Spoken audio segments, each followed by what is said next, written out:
The Strait of Hormuz. The Strait of Hormuz is known as a globally strategic maritime port through which 20% of the world's oil and energy supply passes. Now, with our traders today, what are the details on the issue and global implication of this agreement? The first one is the 2026 Middle East War began after a U.S. joint Israel strike on Iran, which triggered widespread regional retaliation.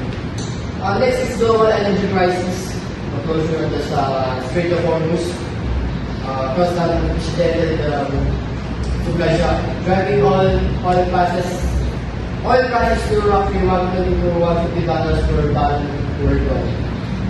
And lastly, responses to 2026 Middle East conflict center or a project Kuwait, Pakistan forward US-Iran ceasefire. The closure of the Strait of Hormuz is creating a major shock to our global economy, with nearly 20% of the world's oil and LNG supply disrupted. Prices are likely to stay high at around $120 to $150 per barrel. This will drive inflation, increase transport and production costs, and slow overall economic growth. From geopolitical view, the situation is very unstable.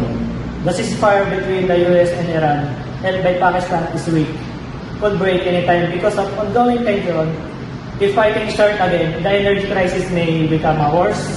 In the long run, this situation may push countries to improve energy security, invest more in renewable energy, and protect important sea routes like the Strait of Hormuz.